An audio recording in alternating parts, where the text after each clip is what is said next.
داڑھی نبی کی سنت ہے، اگر کسی نے داڑھی کا مذاق اڑایا، استخفاف کیا، تو گویا کہ وہ کفر کی طرف چلا گیا۔ کہ نصیحت کرنے والے کے خلاف جو بھونکتا ہے وہ یہودی صفات رکھتا ہے۔ یہودی کبھی بھی، حتیٰ کہ حضرت یحییٰ علیہ السلام کا قتل ہوا، حضرت زکریہ علیہ السلام کا قتل ہوا، کس بات پر؟ حضرت یحییٰ علیہ السلام نے اپنے وقت کے بادشاہ کو صرف یہ نصیحت کی تھی کہ تو نے اپنے نکاح میں دو بہنوں کو ایک ساتھ جمع کیا ہے، دونوں بہنوں کو ایک ساتھ رکھا تھا۔ حضرت یحییٰ علیہ السلام نے فرمایا یہ حرام ہے تیرے لیے، اس نے سختی کی۔ اور حضرت یحییٰ علیہ السلام جبکہ آپ کی عمر مبارک تقریباً 30-35 سال کے آس پاس تھی، اسی عرصے میں جوانی میں آپ کو قتل کروایا، آپ کا سر مبارک آپ کے دھڑ سے الگ کروایا نبی کا۔ تو جو انہیں نصیحت کرتا رہا انبیاء کرام علیہ السلام سے، تو یہ یہودی ان کے قاتل ہوتے رہے۔ اب مسئلہ یہاں پر آیا کہ حضرت عیسیٰ علیہ السلام جب جوان ہوئے، اب آپ کی تعلیمات بڑھنے لگی، پھیلنے لگی، تو ان کے جانی دشمن بھی ہو گئے یہودی، طرح طرح کی ایذائیں دیتے، اور پھر کچھ تو یہ کہتے کہ انکار کرتے کہ تم نبی نہیں ہو۔ بھلا نبی وہ ہوتا ہے، ایسا شخص ہو سکتا ہے جو ایسی عورت سے آیا ہے، معاذ اللہ، جو حضرت بی بی مریم پر وہ الزام لگاتے کہ تم ایسی عورت کے بیٹے ہو، نبی نہیں ہو سکتے۔ تو یہ یہودیوں کی یہ کھلی دشمنی۔ اس کے بعد اللہ تعالیٰ نے عیسیٰ علیہ السلام کی حقانیت کو ظاہر کرنے کے لیے، آپ کی نبوت کو سب کے اوپر مسلم کرنے کے لیے آپ کو معجزے بھی عطا فرمائے۔ کیا معجزے تھے؟ حضرت عیسیٰ علیہ السلام کے معجزے تھے وہ احیی الموتیٰ۔ اللہ کے نبی حضرت عیسیٰ علیہ السلام فرماتے ہیں کہ میں مردوں کو زندہ کرتا ہوں، ابرئ الاکمہ والابرص، اور مادرزاد پیدائشی اگر کوئی کوڑ کی بیماری والا ہو، برس کی بیماری، برس جانتے ہیں جو سفید داغ والا، عیسیٰ علیہ السلام اگر اس کے جسم پر ہاتھ رکھتے تو پوری بیماری چلی جاتی تھی۔ کوڑ کی بیماری والے اور یہ اندھوں کو حضرت عیسیٰ علیہ السلام یعنی اللہ کے حکم سے صحت یاب کرتے تھے۔ اور اتنا ہی نہیں بلکہ مٹی کے پرندے اگر بنا دیے جاتے اور ان میں وہ پھونک مارتے تو وہ زندہ ہو کر پرندے اڑتے تھے۔ کئی قبروں سے حضرت عیسیٰ علیہ السلام نے کچھ مردوں کو زندہ بھی فرمایا۔ یہ اتنے معجزے ہی نہیں بلکہ حضرت عیسیٰ علیہ السلام یہ بھی کہتے ہیں وَأُنَبِّئُكُمْ بِمَا تَأْكُلُونَ وَمَا تَدَّخِرُونَ فِي بُيُوتِكُمْ۔ ایک یہاں سے عقیدہ ہے، علم غیب بھی ثابت ہوتا ہے، توجہ چاہتا ہوں۔ عیسیٰ علیہ السلام یوں فرماتے ہیں میں تمہیں وہ سب چیزوں کی خبریں دوں گا جو کچھ تم اپنے گھروں میں کھاتے ہو اور جمع کر کے رکھتے ہو۔ یعنی نبی اپنی امتیوں کے گھروں میں کیا کیا چیزیں جمع ہیں اور کون کیا کھا رہا ہے اس کی خبر دے سکتے ہیں۔ یہاں تو ایسا حال ہے سید الانبیاء محمد عربی صلی اللہ تعالیٰ علیہ وسلم جو عیسیٰ علیہ السلام کے لیے بھی سردار ہیں، ان کے علم پر آج لوگ سوال کرتے ہیں کہ ان کو پیٹھ پیچھے کا علم نہیں تھا، دیوار پیچھے کا علم نہیں تھا، معاذ اللہ رب العالمین۔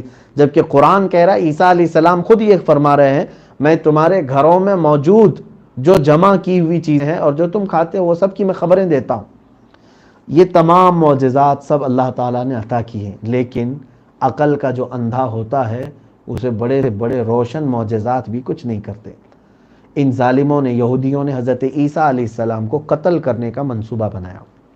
میں اپنی بات پر آ رہا ہوں، یہ ڈیٹیل میں نے شروع میں صرف اس لیے آپ کے سامنے رکھی تاکہ آیت میں آپ کو سمجھا سکوں۔ حضرت عیسیٰ علیہ السلام اپنے شاگردوں کے ساتھ تھے، ان کے حواری جن کا ذکر آیا وہ 12 حواری تھے، اور آپ کے خاص 4 شاگرد ہیں جن سے انجیل پوری مشہور ہوئی، یوحنا، مرقس، متی، لوقا۔ یہ جو 4 شاگردوں سے آپ کی تعلیمات پھیلی، تو آپ کے اپنے شاگردوں کے ساتھ تھے۔ حضرت عیسیٰ علیہ السلام نے ان کو کہا کہ اب تم چلے جاؤ، میرا وقت آ چکا ہے۔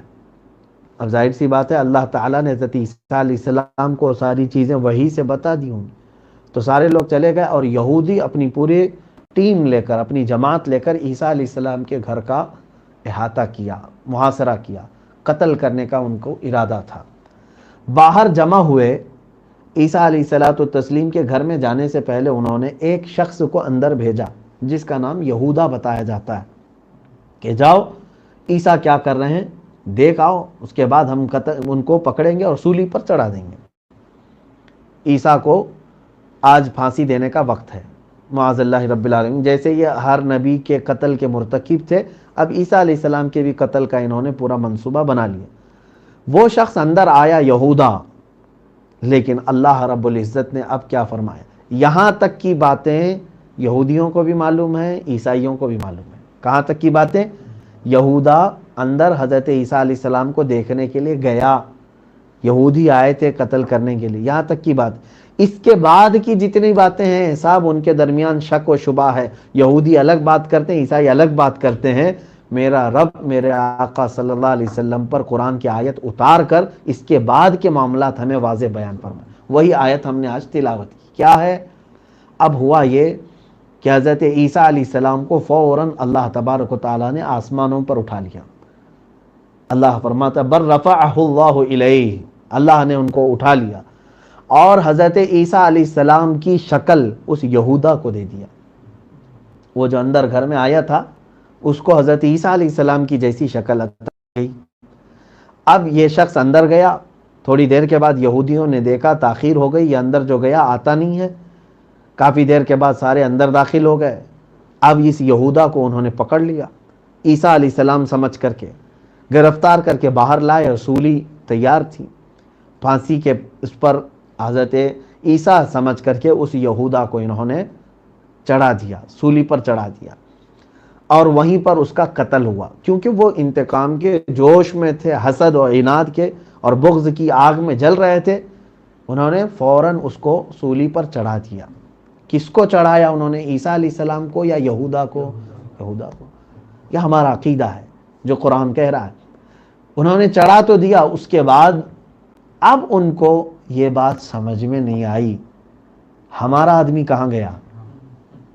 ہم نے جس کو بھیجا تھا اندر وہ کہاں گیا ہے؟ تو اب ان میں اختلاف ہوا، اگر یہ عیسیٰ ہے تو ہمارا آدمی کہاں ہے، اور اگر یہ ہمارا آدمی ہے تو پھر عیسیٰ کہاں گئے؟ پھر عیسیٰ کہاں ہے؟ گھر میں ہی نہیں ہے۔ اب یہاں سے یہودیوں نے جو باتیں بتائی، عیسائی اسی کو لے کر چلنے لگ گئے کہ ہمارے نبی عیسیٰ کو یہودیوں نے سلیب پر چڑھا دیا۔ یہ آج بھی بیچارے وہ جو سلیب کی نشان ہے، کراس کی نشان، اس میں ایک پتلے کو لٹکا کر کے اور اپنے گلے میں پہن کر کے ماتم کی شکل میں گھومتے رہتے ہیں۔ ان کے عقیدے کے مطابق عیسائی یہ کہتے ہیں ہمارے نبی یعنی حضرت عیسیٰ علیہ السلام کے متعلق یہ کہتے ہیں جیزس جو ہے وہ ہم سب کے گناہوں کے پاپ دھلنے کے لیے وہ سولی پر چڑھ گیا۔ پاگلو، وہ سولی پر نہیں چڑھے، حضرت عیسیٰ علیہ السلام کو میرے رب تعالیٰ نے آسمانوں پر اٹھایا۔ اب یہ آیتیں ہیں، اللہ تعالیٰ فرماتا ہے وَقَوْلِهِمْ إِنَّا قَتَلْنَا الْمَسِيحَ عِيسَى ابْنَ مَرْيَمَ رَسُولَ اللَّهِ وَمَا قَتَلُوهُ وَمَا صَلَبُوهُ وَلَكِنْ شُبِّهَ لَهُمْ۔ اللہ فرماتا ہے نہ ہی انہوں نے ان کو قتل کیا ہے، نہ ہی حضرت عیسیٰ کو انہوں نے سولی دی ہے، پھانسی دی ہے، بلکہ اللہ نے ان کو مشتبہ کر دیا، شک میں ڈال دیا ہے۔ اور اللہ تعالیٰ فرماتا ہے بر رفعہ اللہ الیہ وما قتلوہ یقینا، بلکہ یقین کے ساتھ انہوں نے ان کو قتل نہیں کیا بلکہ اللہ نے ان کو اپنے پاس اٹھا لیا۔ عیسیٰ علیہ السلام آج بھی زندہ ہیں، عیسیٰ علیہ السلام آج بھی باحیات ہیں، آسمانوں پر ہیں۔ اور میرے آقا صلی اللہ تعالیٰ علیہ وسلم پر جب یہ آیتیں اتری، اب مجھے بتائیے حضور پاک صلی اللہ تعالیٰ علیہ وسلم عیسیٰ علیہ السلام کے زمانے کے تقریباً 570 سال کے بعد تشریف لائے، 570 سال ہو گئے تھے عیسیٰ علیہ السلام۔ وہ 570 سال عیسائیوں کے شک میں ہی گزرے ہیں، وہ شک میں ہی گزرے ہیں کہ عیسیٰ کہاں گئے، کیونکہ عیسیٰ علیہ السلام سے اور ہمارے نبی صلی اللہ علیہ وسلم کے درمیان کوئی اور نبی خبر دینے کے لیے ان کے پاس نہیں آئے۔ ظاہر سی بات ہے یہ خبریں کون دے گا؟ اللہ کا نبی ہی بتائے گا۔ اب یہ اٹکل پچو مارتے تھے خود سے، کچھ یہ کہتے تھے سولی پر چڑھ گئے، کچھ کہتے تھے غائب ہو گئے، الگ الگ باتیں ان کے من میں جو آتی رہی وہ کہتے رہے۔ اب 550 سال کے بعد ان عیسائیوں کو احسان ماننا چاہیے قرآن کا کہ عیسیٰ علیہ السلام کی حیات کو قرآن نے صاف واضح بیان کیا کہ اے عیسائیوں، ہمارے قرآن پاک میں اللہ نے یہ بیان فرما دیا کہ عیسیٰ علیہ السلام کا قتل بھی نہیں ہوا، انہیں سولی بھی نہیں دی گئی، بلکہ وہ آسمانوں پر اٹھائے گئے۔ یہ پورا واقعہ قرآن پاک میں ہے۔ اب یہاں سے اب آپ کو میں عیسیٰ علیہ السلام کے متعلق یہ بھی بتا دوں کہ احادیث کریمہ میں میرے آقا صلی اللہ تعالیٰ علیہ وسلم ارشاد فرماتے ہیں قرب قیامت کی بڑی نشانیوں میں، قیامت کی بڑی نشانیوں میں ایک نشانی یہ بھی ہے کہ عیسیٰ علیہ السلام دوبارہ زمین پر اتارے جائیں گے، دوبارہ زمین پر اتارے جائیں گے، اور وہ آئیں گے۔ حضرت عیسیٰ علیہ السلام جب قیامت کے قریب کے حالات ہیں، عیسیٰ علیہ السلام اب اپنی شریعت کے مطابق نہیں رہیں گے، ان کی جو شریعت تھی، ان کی جو کتاب تھی انجیل، بلکہ وہ حضور پاک صلی اللہ تعالیٰ علیہ وسلم کی شریعت پر عمل کریں گے، کیونکہ میرے نبی صلی اللہ علیہ وسلم کی شریعت کے بعد قیامت تک اب کسی اور کی شریعت نہیں آنا۔ تو وہ تو نبی ہیں، حضرت عیسیٰ علیہ السلام نبی ہیں، وہ پہلے نبی ہیں۔ کوئی یہاں پر یہ شک نہ کرے کہ محمد صلی اللہ علیہ وسلم کے بعد کوئی نبی نہیں آ سکتا، تو پھر عیسیٰ علیہ السلام تو آئیں گے۔ حضور خاتم النبیین کیسے ہوئے؟ میرے عزیزو، اس سے خاتم النبیین پر کوئی فرق نہیں، کیونکہ عیسیٰ علیہ السلام پیدا نہیں ہو رہے ہیں حضور کے بعد، حضور کی صلی اللہ علیہ وسلم سے پہلے ہی وہ پیدا ہو چکے، وہ موجود ہیں، وہ صرف تشریف لا رہے ہیں، لیکن وہ بھی ایک نئی شریعت لے کر، نئی کتاب لے کر کے نہیں، بلکہ امت مصطفیٰ صلی اللہ علیہ وسلم کی اور حضور صلی اللہ علیہ وسلم کی شریعت پہ ہی وہ عمل کریں گے۔ حضرت سیدنا عیسیٰ علیہ السلام کے متعلق جب قرآن نے یہ واضح بیان کیا تو میں آپ کو یہ بتا دوں کہ یہ عیسائیوں پر بڑا احسان ہے یا نہیں قرآن کا۔ ایک چیز تو عیسیٰ علیہ السلام کے متعلق بیان کیا، دوسری چیز عیسائیوں کو یہ بھی نہیں معلوم تھا کہ عیسیٰ علیہ السلام پیدا کیسے ہوئے، کیونکہ حضرت بی بی مریم پر بھی انہوں نے تہمتیں لگائی تھی نا، کون؟ یہودیوں نے، کہ ان کی شادی نہیں ہوئی اور بغیر شادی کے بچہ کیسے ہو گیا۔ تو اللہ تعالیٰ نے سورہ مریم میں حضرت بی بی مریم کی پاکی بھی بیان کی اور فرمایا کہ ایک اللہ تعالیٰ کی طرف سے قاصد فرشتہ آیا، حضرت جبرائیل علیہ السلام آئے، انہوں نے آ کر کے کہا کہ میں اللہ تعالیٰ کی طرف سے بھیجا ہوں لِأَهَبَ لَكِ غُلَامًا زَكِيًّا، میں تمہیں ایک صاف ستھرا بچہ دینے کے لیے آیا ہوں۔ حضرت بی بی مریم نے کہا بھی تھا کہ مجھے کسی بشر نے چھوا نہیں، کیسے؟ حضرت جبرائیل امین نے کہا کہ اللہ ایسے ہی چاہتا ہے کہ تمہارے بیٹے کو اللہ تعالیٰ ایک نشانی بنانا چاہتا ہے اپنی قدرت کا، اور حضرت جبرائیل علیہ السلام نے آپ پر پھونک ماری۔ کیا کیا؟ پھونک ماری، تو حضرت سیدہ بی بی مریم اسی وقت حاملہ ہو گئی۔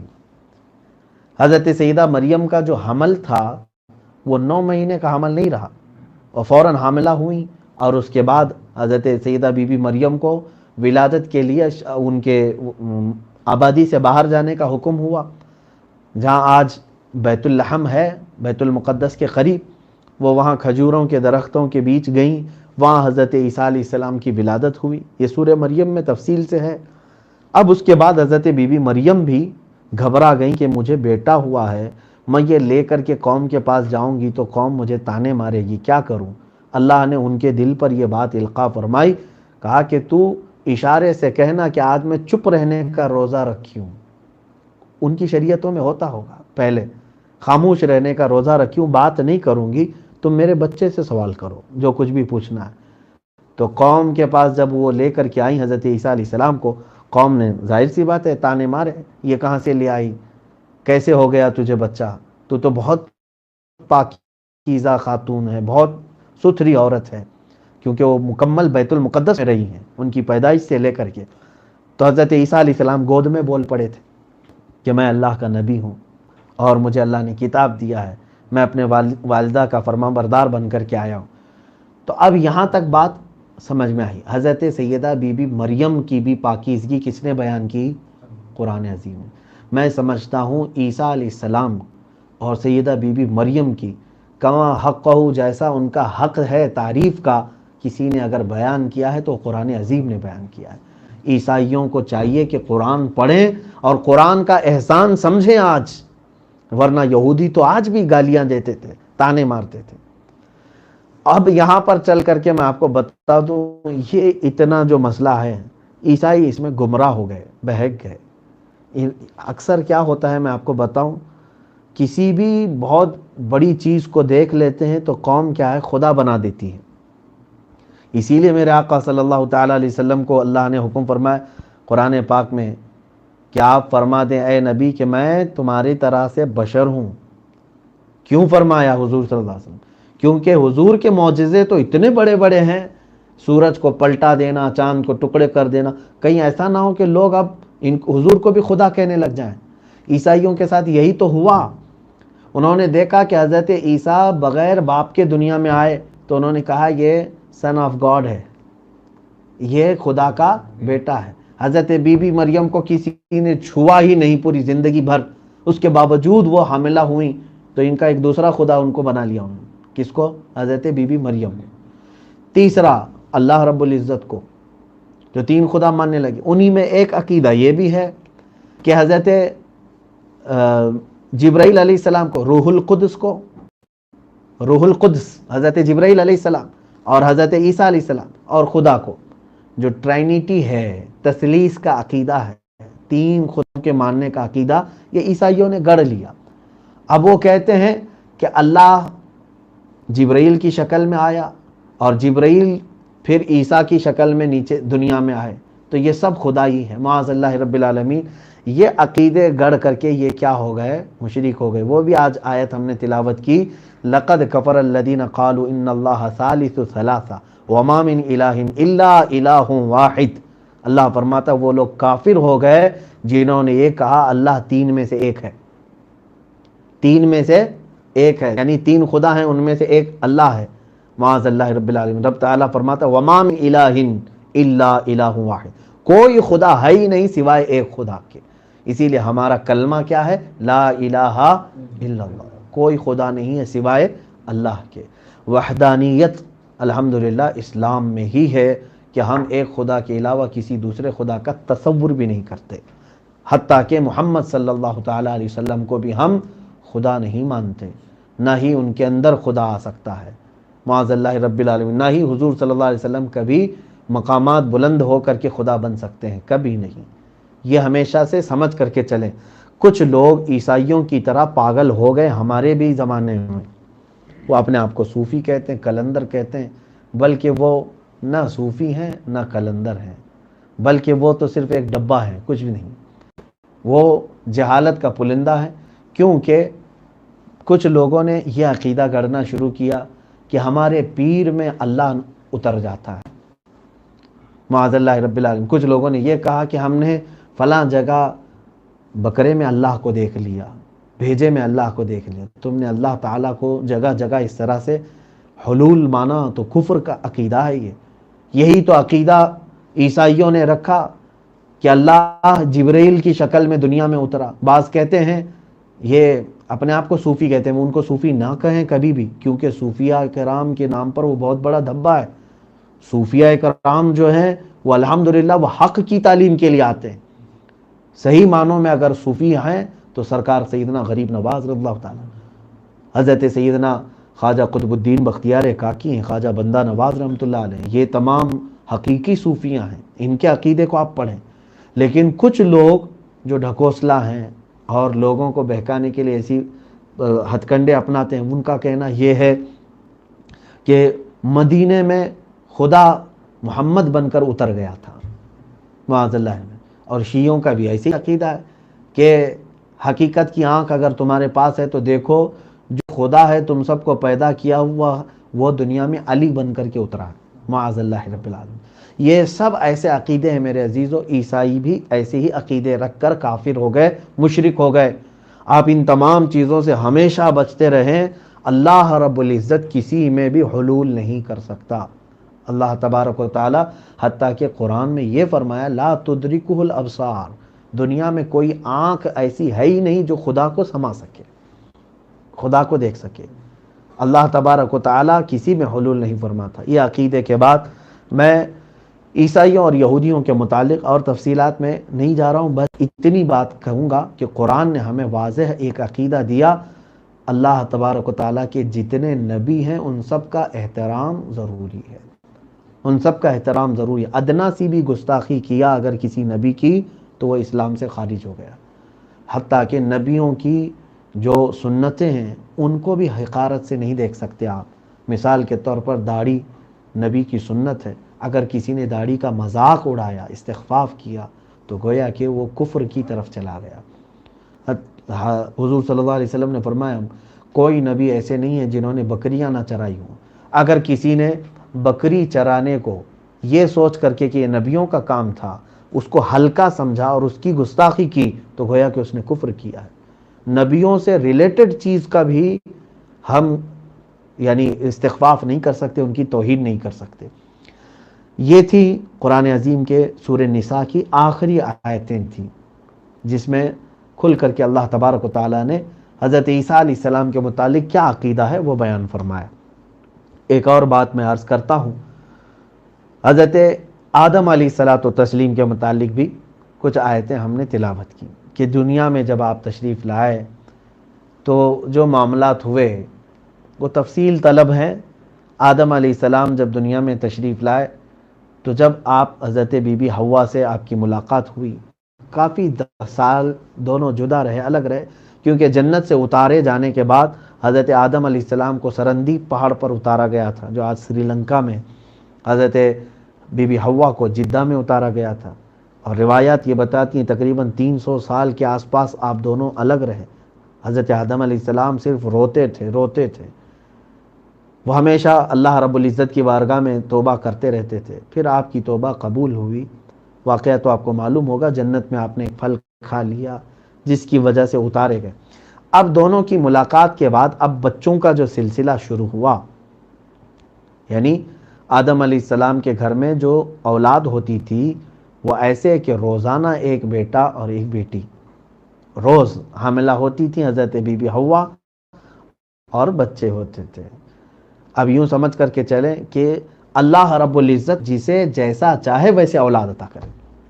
یہ آج نظام ہے، 9 مہینے بچہ پیٹ میں ہے، لیکن وہ رب چاہے تو کسی بچے کو ایک دن میں بھی پورا کر دے، کیونکہ اس وقت نسل انسانی کو بڑھانا تھا، اس وقت اولاد کی کثرت چاہیے تھی۔ آدم علیہ السلام کو اس طرح سے روز اولاد دی جا رہی تھی، ان کے شریعت تھی۔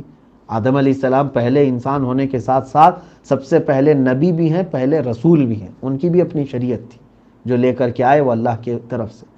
ان کی شریعت میں ایسا تھا کہ اب ظاہر سی بات ہے بچے جب بڑے ہوں تو شادی بھی کروانی ہے سب کی، لیکن ہیں سب ایک ہی باپ کے بچے ہیں، آپس میں بھائی بہن ہی تو ہوں گے، لیکن قانون یہ تھا آج جو لڑکا پیدا ہوا ہے وہ کل پیدا ہونے والی لڑکی سے نکاح کرے گا، آج کا لڑکا آج ہی کی لڑکی کے ساتھ نکاح نہیں کرے گا، وہ اس کی سگی بہن مانی جائے گی، کراس کرنا ہوگا۔ یعنی آج جو پیدا ہوا ہے وہ کل پیدا ہونے والی لڑکی کے ساتھ، کل پیدا ہونے والا جو لڑکا ہے وہ آج کی والی لڑکی کے ساتھ، اس طرح سے نکاح ان کے ہاں ہوا کرتا تھا۔ ان کے جو بڑے بچے تھے اس میں قابیل اور حابیل۔ حابیل پہلے دن پیدا ہوا، حابیل پہلے دن پیدا ہوا، اور اس کے ساتھ ایک لڑکی پیدا ہوئی۔ دوسرے دن قابیل پیدا ہوا، اس کے ساتھ ایک لڑکی پیدا ہوئی۔ تو قانون کے حساب سے حابیل کو دوسرے دن والی لڑکی سے نکاح کرنا تھا، قابیل کو پہلے دن والی لڑکی سے نکاح کرنا تھا، لیکن ہوا یہ کہ قابیل جو دوسرے دن والا لڑکا تھا وہ ضد کرنے لگا میرے ساتھ جو لڑکی بڑی ہوئی ہے میں اسی سے نکاح کروں گا، کیونکہ وہ خوبصورت زیادہ تھی، خوبصورت تھی۔ تو آدم علیہ السلام نے اسے سمجھایا کہ بیٹا یہ تیرے حق میں نہیں ہے، یہاں تک کہ اب بات بڑی، حابیل کا حق مارنے کے لیے قابیل نے بہت ساری کوششیں کی۔ آدم علیہ السلام نے دونوں سے کہا کہ چلو اللہ کی بارگاہ میں یہ فیصلہ رکھو، دونوں ایک ایک قربانی کرو، ایک ایک جانور قربان کرو، اور جس کے حق میں فیصلہ ہوگا اس کی قربانی اللہ کے یہاں قبول ہوگی۔ اس زمانے میں کیسے ہوتی قربانی، کیسے پتہ چلتا؟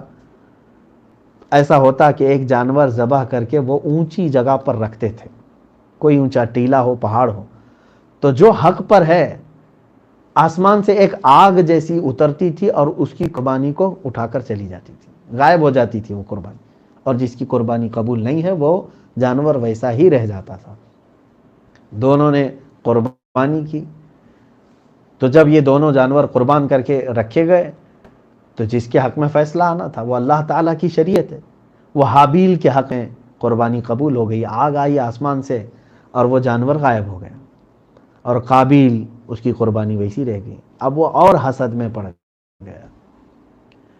یہی تو مسئلہ ہے کہ پہلا فتنہ ہے دنیا کا، یہ عورت کی وجہ سے شروع ہوگا، عورت کو حاصل کرنے کے لیے۔ آدم علیہ السلام اور حابیل دونوں اس کو حرام سے بچانا چاہ رہے تھے، قابیل کو۔ اب ہوا یہ کہ شیطان بھی چیلنج کر کے آیا تھا اللہ کی بارگاہ سے کہ میں بنی آدم کو گمراہ کر کے رہوں گا۔ تو اس نے ایک دن، جب کہ حضرت آدم علیہ السلام خانہ کعبہ کے لیے روانہ ہوئے، تو شیطان ابلیس لعین قابیل کے پاس آیا اور اسے سمجھایا کہ تیرا حق تیرا بڑا بھائی مار رہا ہے، خوبصورت لڑکی تیرے حق میں آنا چاہیے، تیرے ساتھ والی ہے، تو اس سے نکاح کر لے، تو اس سے شادی کر لے۔ لیکن باپ ناراض تھے، باپ اس کے خلاف تھے فیصلے کے۔ اس نے پوچھا میں کیا کروں؟ شیطان نے طریقہ بتایا، بڑا پتھر اٹھاؤ اور اپنے بھائی کے سر پر مار دو، کیونکہ اس وقت تک ابھی کوئی موت ہوئی نہیں تھی، کسی کو معلوم بھی نہیں تھا کہ مرتے بھی کیسے ہیں، صرف تو ابھی زندگیاں ہی تھی نا۔ تو اس نے اتنا بتایا ابلیس لعین نے، تو حابیل ایک جگہ بیٹھا ہوا تھا، بڑا بھائی، یہ قابیل ایک بہت بڑا پتھر اٹھا کر پیچھے سے حابیل کے سر پر مار دیا، تو اسی جگہ حابیل کا انتقال ہوا۔ یہ دنیا کا پہلا مرڈر ہے، پہلا قتل ہے۔ اور یہ بھی سمجھ کے چلیں کہ پہلی موت یعنی نیچرل اس طرح سے نہیں آئی ہے، بلکہ جرم کے ساتھ آئی دنیا میں، پہلی موت قتل کے ساتھ ہوئی۔ اب اس کو یہ تک نہیں معلوم تھا قابیل کو، یہ میت کا کریں کیا، یہ لاش کو کیا کریں۔ وہی تذکرہ آج ہم نے قرآن میں پڑھا ہے۔ اللہ تعالیٰ نے فرمایا فَبَعَثَ اللَّهُ غُرَابًا يَبْحَثُ فِي الْأَرْضِ لِيُرِيَهُ كَيْفَ يُوَارِي سَوْءَةَ أَخِيهِ۔ اللہ نے ایک کوا بھیجا، دو کوے لڑتے ہوئے آئے آسمان سے، اوپر سے، ایک کوا دوسرے کو ٹھونک مارتا مارتا نیچے تک لایا، اور کوا جو ہے دوسرے کوے کو مار دیا، ختم ہو گیا۔ تو جب دوسرا کوا گرا زمین پر، تو پہلے کوے نے اپنے پیروں سے زمین کو کھودنا شروع کیا، کچھ مٹی ہٹایا اور وہ مرے ہوئے کوے کو اس کھڈے میں ڈالا اور مٹی کو ڈھانپ دیا۔ اور اس کوے نے قابیل کو یہ دکھایا کہ میت کے ساتھ کیا کیا جاتا ہے، اللہ کی طرف سے تھا۔ تو رب تعالیٰ فرماتا ہے، اس کے بعد قابیل نے کہا یا ویلتا اعجزت ان اکون مثل هذا الغراب، اے کاش میں کتنا عاجز ہوں، اس کوے کی طرح بھی میں نہیں کر سکا اپنے بھائی کو۔ فَأُوَارِيَ سَوْءَةَ أَخِي، کہ میں اپنے بھائی کی لاش کو چھپا دیتا۔ اس کے بعد وہ شرمندہ تو ہوا بہت، میں نے کون سا بڑا پاپ کر دیا، گناہ کر دیا۔ بہرحال اس نے گڑھا کھودا اور اس کے بعد اپنے بھائی کو اس میں دفن کیا۔ یہ تذکرہ بھی قرآن پاک میں آیا ہے، پہلی موت، پہلا دفن، پہلا قتل، یہ تمام تذکرے، اس میں بڑی عبرت ہے میرے عزیزوں۔ اب یہاں سے یہ پتہ چلتا ہے کہ دنیا میں نیچرل طریقہ اگر میت کے ساتھ کچھ کیا جانا ہے تو وہ دفن کرنا ہی ہے، کیونکہ سب سے پہلے میت کے ساتھ کیا ہوا ہے، دفن ہی ہے۔ نہ ہی اس میت کے ساتھ کچھ بے حرمتی نہیں ہونی چاہیے، چیل کووں کو کھلاؤ یا جلا کے ختم کر دو یا پانی میں بہاؤ، نہیں۔ صحیح طریقہ یہ ہے کہ ہم مٹی سے پیدا ہوئے ہیں اور مٹی میں واپس انہیں بھیج دیا جائے۔ یہاں سے کچھ چیزیں میں عرض کرنا چاہتا ہوں۔ اللہ کے نبی صلی اللہ علیہ وسلم کا ایک فرمان ہے، وہ بھی ہم نے قرآن میں آج آیت تلاوت کی ہے، اب بہت طویل ہو جائے گی بات، میں صرف یہ کہوں گا، قرآن میں ابھی ہم نے پڑھا من قتل نفسا بغیر نفس او فساد فی الارض فکأنما قتل الناس جميعا، جس نے جان بوجھ کر کے بغیر کسی حق کے کسی کو قتل کیا، ایک بندے کو قتل کیا، گویا کہ اس نے پوری انسانیت کو قتل کیا، اور جس نے کسی ایک کی جان کو بچایا، گویا کہ اس نے پوری دنیا والوں کی جان کو بچایا۔ تو جان کی کتنی بڑی قیمت ہے اسلام میں، جانتے ہیں آپ؟ کسی کے بھی قتل کی اجازت ہرگز نہیں ہے، کیونکہ اللہ کی بنائی ہوئی یہ مخلوق ہے۔ آپ کو کسی کا مرڈر کرنا یا کسی کے قتل کرنے کا حکم نہیں دیا گیا ہے، اجازت نہیں ہے آپ کو۔ اس کے بعض احکامات ہیں کہ کس وقت کس کو کیسی موت کی سزا دی جائے، لیکن ہر کوئی اٹھ کر کے کسی کو بھی قتل کرے، اس کی اجازت ہرگز نہیں دی جا سکتی۔ لیکن جو قانون میں بتانا چاہ رہا تھا وہ یہ ہے، میرے آقا صلی اللہ علیہ وسلم نے فرمایا اب دنیا میں جتنے بھی قتل ہوں گے قیامت تک، قتل کرنے والوں کے گناہ تو ان کے اوپر ہوں گے ہی، لیکن اتنا ہی گناہ قابیل کے اوپر بھی ہوگا۔ کیونکہ سب سے پہلی یہ برائی کی ایجاد کس نے کیا؟ قابل نے کی۔ تو دوسرے جو کلر ہیں وہ یہ نہ سمجھیں کہ اب ہم مرڈر کریں ہم کو قتل کا کوئی گناہ نہیں ہوگا، تمہیں جو قتل کا گناہ ہے وہ تو ہوگا ہی ہوگا، لیکن ایجاد جس نے کیا اس گناہ کو اس کے کھاتے میں سب کے گناہ بھی جاتے رہیں گے۔ یہاں سے یہ پتہ چلا کہ کوئی برائی اگر تم نے شروع کیا، تمہارے ذریعے سے اگر کوئی برائی وجود میں آئی، تو سمجھ کر کے چلو اس برائی پر جتنے لوگ عمل کرتے جائیں گے ان سب کے گناہ کا بھی تم پر بوجھ رکھا جائے گا۔ اس لیے میرے عزیزوں، نوجوانوں، بہت سارے آج بچے ایسے ہیں نیا کچھ کرنے کی کوشش کرتے ہیں کہ کچھ نیا فیشن میری طرف سے شروع ہو جائے۔ تم نے بے ستری پن، بے حیائی کو عروج دینے کے لیے نئے طریقے شروع کیے۔ یاد رکھو تمہارے پیچھے جتنے بھی بچے اس کو فالو کریں گے ان سب کا گناہ بھی تمہارے اوپر آئے گا۔ تم جو ہے عورتوں کی مشابہت کرنے کے لیے بالیاں پہن لیے، چوڑیاں پہن لیے، نتنی لگا لیا، تم فیشن سمجھ کر کے کرنے لگے، بعد میں تمہارا دیکھا دیکھی جتنے بچے کرتے گئے یا نسلیں آگے بڑھتی گئیں ان سب کو تم نے حرام کاموں میں ملوث کیا، ان سب کا گناہ بھی تمہارے اوپر آئے گا، لیکن کرنے والے کا گناہ بھی اس کو ملے گا۔ اسی طرح اس تصویر کا دوسرا رخ یہ ہے کہ جس نے کوئی اچھا طریقہ ایجاد کیا وہ اچھا طریقہ ایجاد کرنے کا ثواب تو اسے ملے گا ہی، لیکن اس طریقے پر قیامت تک آنے والے جتنے بھی عمل کرتے رہیں گے ان سب کی نیکیوں کا بھی اس کو اجر دیا جائے گا۔ تو کوشش تو یہ ہونی چاہیے کہ ہماری طرف سے کوئی اچھا کام شروع ہو جائے، میں کوئی نیا کام شروع کر دوں، میں لوگوں میں تسبیح کو رواج دے دوں، میں لوگوں میں ذکر کو رواج دے دوں، میں لوگوں میں کچھ اچھا سنت رسول پہننے کھانے اوڑھنے وغیرہ کے طریقوں کو رائج کر دوں، تاکہ میرے بعد آنے والے اس طریقے پر جتنے عمل کرتے رہیں گے ان کا سب کا ثواب بھی ہمیں دیا جاتا رہے گا۔ کوشش یہ ہونی چاہیے نہ کہ برائیاں شروع کرنے کی کوشش ہو۔ اللہ رب العزت ہم سب کو ان دونوں چیزوں پر جو آج میں نے عرض کیا ہے عمل کی توفیق عطا فرمائے۔ مولا ہم سے بھول میں بھی کوئی ایسی برائی نہ ہو جائے جس کا وبال ہم سب کو آنے والی نسلوں کے گناہوں سے بھی ملتا رہے۔ ہرگز مولا ہم اس چیز کی تمنا بھی نہیں رکھتے۔ مولا مرنے سے پہلے ہمیں کچھ ایسا کرنے کی توفیق عطا کر کہ ان نیکیوں پر ہماری آنے والی نسلیں بھی عمل کرتی رہیں اور ان کے نیکیوں کا ثواب بھی ہمیں قبر میں عطا ہو۔ مولا کریم کہنے سننے سے زیادہ عمل کی توفیق عطا فرمائے۔ کچھ سوالات ہیں وہ آپ کے سامنے یہ پیش کرتا ہوں۔ کسی صاحب نے یہ سوال کیا ہے، حضور پاک صلی اللہ تعالیٰ علیہ وسلم کی محبت میں ہم یہ چاہتے ہیں کہ ہمیں یہ بتائیں کہ میرے آقا صلی اللہ علیہ وسلم کیسا روزہ رکھتے تھے، سحری کیسے کرتے تھے، فجر میں حضور صلی اللہ علیہ وسلم کیا کرتے تھے، ظہر عصر مغرب اور عشاء میں بھی حضور کیا فرماتے تھے۔ مجھے اس بات سے بڑی خوشی ہے، شاید کسی نے پہلی مرتبہ اس طرح بھی پوچھا ہے۔ ہونا یہی چاہیے کہ جس کو حضور صلی اللہ علیہ وسلم سے محبت ہو وہ اپنی زندگی کا ہر کام کسی سے جا کر کے یہ پوچھے، میں شادی کرنے والا ہوں، مجھے یہ بتائیں حضور پاک صلی اللہ علیہ وسلم نے کیسے شادی کی تھی۔ کبھی آپ سوال کرتے ہیں اس چیز کو؟ میں منگنی کرنے جا رہا ہوں، حضور پاک صلی اللہ تعالیٰ علیہ وسلم کے یہاں بھی کبھی منگنی ہوئی تھی، کسی صحابی کی ہوئی تھی؟ حضور اکرم صلی اللہ علیہ وسلم نے اس طرح سے کیا ہے۔ بچے کی ولادت ہوئی ہمارے گھر میں، حضور پاک صلی اللہ علیہ وسلم کے گھر میں جب بچے کی ولادت ہوئی تو میرے آقا نے کیا کیا تھا؟ یہ سوالات صرف وہ کرے گا جس کو میرے آقا صلی اللہ علیہ وسلم کی محبت بھری ہوئی ہے اور وہ اپنی زندگی کو حضور کی زندگی میں ڈھالنا چاہتا ہے، نہیں تو بہت سارے لوگ تو اس سے کترا کے نکل جاتے ہیں۔ سوالات ہم سے کیا کریں گے، طلاق ہو گئی ہے، عدت کیسے گزاریں گے، یا پھر اتنی مرتبہ بولا ہے، 4 بار بولا ہے، 5 بار بولا ہے، یہی تمام چیزیں ہیں۔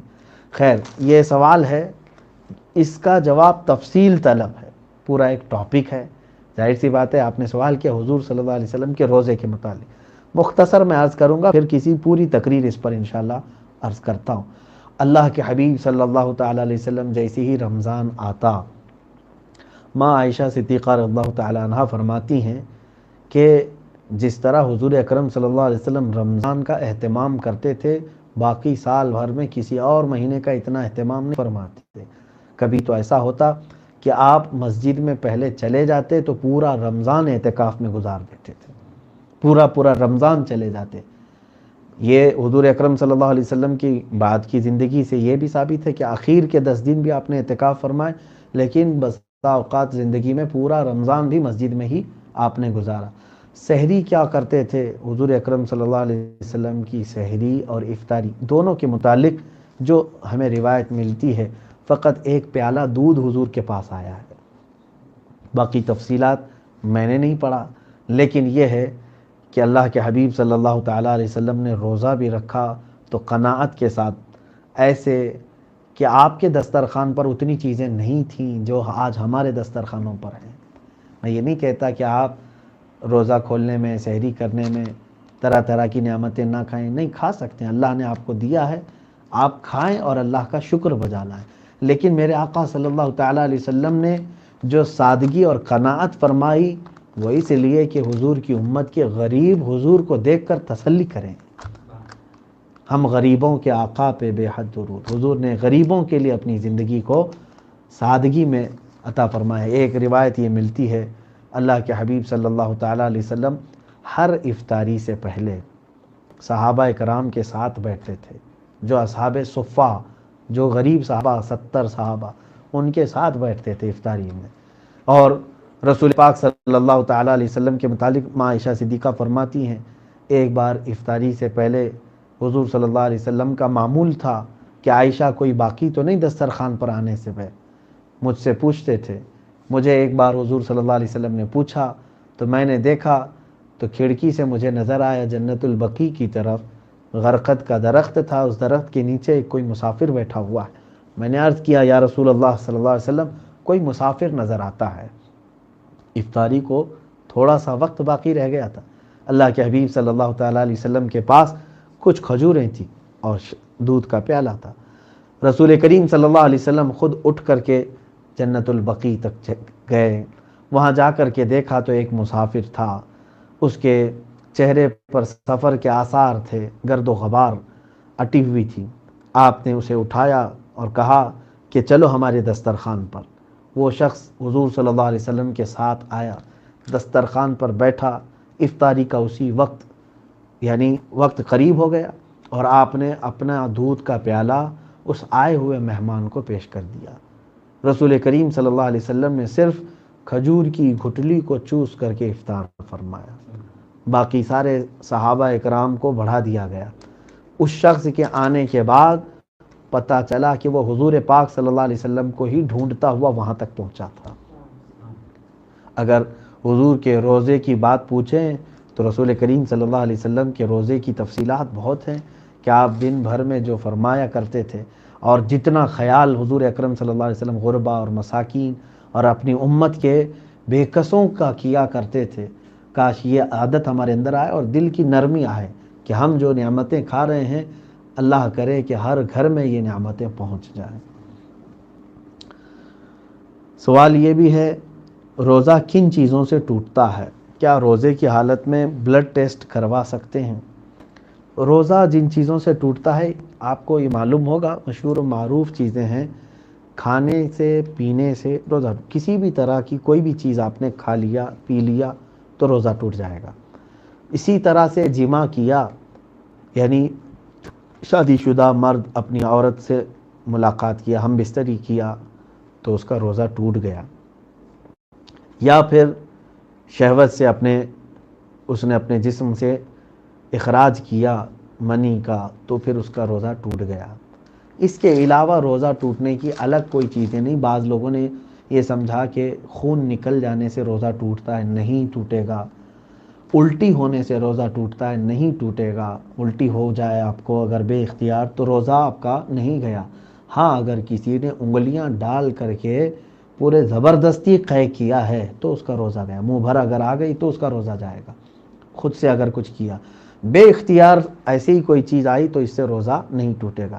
نہ نہانے سے روزہ ٹوٹے گا۔ بعض نے یہ بھی سوال کیا ہے کہ غسل میں منہ میں پانی لینا فرض ہے اور گرگرہ کرنا فرض ہے تو روزے کی حالت میں کیا کرنا چاہیے؟ میرے عزیزو، غسل میں کلی کرنا فرض ہے، ناک میں پانی چڑھانا فرض ہے، گرگرہ کرنا فرض نہیں ہے۔ جس کو کہتے ہیں منہ میں پانی لے کر حلق میں غرغرہ کرنا فرض نہیں ہے. غرغرہ روزے کی حالت میں نہیں کرنا چاہیے کہ پانی کے قطرے حلق کے اندر جانے کا اندیشہ ہے. کلی کرے، ناک میں پانی چڑھائے، کوئی حرج نہیں. غسل میں بھی، روزے کی حالت میں بھی اگر غسل ہو رہا ہو تو کلی کرے، ناک میں پانی چڑھائے، اس سے روزہ نہیں ٹوٹے گا. آپ جیسا غسل کرتے ہیں ویسے غسل کریں، بس یہ ہے کہ غرغرہ نہ کرے، حلق میں پانی اندر نہ جائے، بس اتنا ہی ہے. اگر دن کے بیچ میں روزہ ٹوٹ جائے، جیسے کہ الٹی ہو جائے، یہی سوال کیا ہے کہ الٹی سے روزہ نہیں ٹوٹتا. ہاں، سوال یہ تھا کہ بلڈ ٹیسٹ کروا سکتے ہیں کہ نہیں. بلڈ ٹیسٹ کروانے سے بھی آپ کا روزہ نہیں ٹوٹے گا. خون کا اگر چیک اپ کروانا ہے آپ کو، آپ کا خون نکالا گیا ہے تو آپ کا روزہ نہیں جائے گا. روزے کی حالت میں کیا گیم کھیل سکتے ہیں اور برش کر سکتے ہیں؟ میرے عزیز، گیم کھیلنے کے لیے آپ نہیں بنائے گئے. اللہ تبارک و تعالیٰ نے آپ کی زندگی کو جس مقصد سے بنایا ہے وہ قرآن میں پڑھو. اللہ فرماتے ہیں وَمَا خَلَقْتُ الْجِنَّ وَالْإِنسَ إِلَّا لِيَعْبُدُونَ. میں نے انسانوں کو اور جنات کو میری اپنی عبادت کے لیے بنایا. تو گیم کیا کوئی عبادت ہے؟ ہاں، اب یہاں پر کچھ لوگ ایڈکٹ ہو گئے ہیں. کچھ ایسے خطرناک گیم دنیا نے لانچ کر کے تمہارے ہاتھوں میں پکڑا ہے جو تمہارے اخلاق کو بھی تباہ کر رہا ہے، تمہارے ایمان کو بھی تباہ کر رہا ہے، تمہارے وقت کو بھی، پیسے کو بھی، سب. جو جوا کھیل رہے ہیں، تمہاری آخرت بھی برباد ہے. کچھ ایسی چیزیں ہیں وقت گزارنے کے لیے، کچھ چیزیں کیا جیسے ذہن کی تیزی کے لیے. کچھ کھیلوں کی حضور صلی اللہ علیہ وسلم نے اجازت دی جس سے جسم اچھا ہو جائے، جس سے دماغ اچھا ہو جائے. ہاں، اگر آپ کو گیم کھیلنا ہے تو تیر اندازی سیکھو. حضور صلی اللہ علیہ وسلم نے حکم فرمایا تیر اندازی سیکھو. کیا یہ بہتر گیم نہیں ہے؟ اس میں تمہارا نشانہ بہتر ہوگا.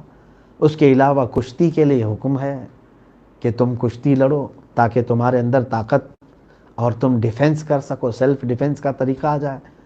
اور تمہیں سوئمنگ کا حکم دیا گیا ہے، سباحہ یعنی تیرنا سیکھاؤ. اس سے بہتر گیم کیا ہو سکتے ہیں؟ لوگ یہ سوچتے ہیں کہ کسی جگہ کمبل میں بیٹھ کر کے آرام سے اس موبائل میں ہی کھیلیں، آسانی ہو. آج کے بچوں میں بھی یہ حال ہے کہ پہلے بچے ہمارے مٹی میں کھیلتے، میدان میں کھیلتے، پتہ نہیں کیا کیا کھیل، وہ سب کھیل اب مر گئے بیچارے. پہلے کے کھیل فنا ہو گئے. سارے کھیل بچوں کے ہاتھ میں آ گئے موبائل میں. بس ان بچوں کو بھی ان گیموں سے بچایا جائے. ہیلتھی بچے وہی ہیں جو اپنے بچپن میں عام طور پر جیسے ورزشی کھیل ہوتے ہیں ان کھیلوں میں ان کو رکھا جائے. آج جن لوگوں نے ایپل فون بنائے اور جن کے ہاں بڑے بڑے کمپیوٹر لانچ ہوئے، ان کمپنیوں کے مالکان اپنے بچوں کے ہاتھ میں فون نہیں دے رہے ہیں. ایپل کمپنی کا مالک اپنے بچے کے ہاتھ میں فون نہیں دیتا. تو کیا بڑے بڑے لوگ وہ چاہ رہے ہیں کہ ہمارے بچے ہیلتھی بنے، جیسے نیچرل کھیلتے ہیں سب، ہم جیسے کھیل کے بڑے ہوئے ویسے ہی کھیلیں؟ تو آج ان تمام چیزوں سے بچنا چاہیے. ہر جوان، مرد، عورت، سب سے میں کہوں گا گیم خاص طور پر اگر آپ کے ہاتھ میں ہے بھی تو سوائے آپ کے وقت کے نقصان کے اس سے کچھ بھی حاصل نہیں ہے. کیا آپ اس میں جو گیم کھیل رہے ہیں کہ الگ الگ قسم کے ہیں نا، پوائنٹس بنائے جاتے ہیں، سٹار بنائے جاتے ہیں، تو جتنے سٹار بنیں گے اتنا ثواب بڑھتا جاتا ہے، آپ کو اتنا جنت کے قریب جا رہے ہیں آپ. اگر ایسا کچھ ہوتا تو میں بالکل اجازت دیتا کہ صبح سے لے کر شام تک گیم کھیلیں، جبکہ آپ کا ضمیر خود یہ کہتا ہے کہ گیم کھیلنے میں سوائے وقت کے نقصان کے اور کچھ بھی نہیں ہے، آخرت خراب ہوگی. اس سے اپنے آپ کو بچائیں.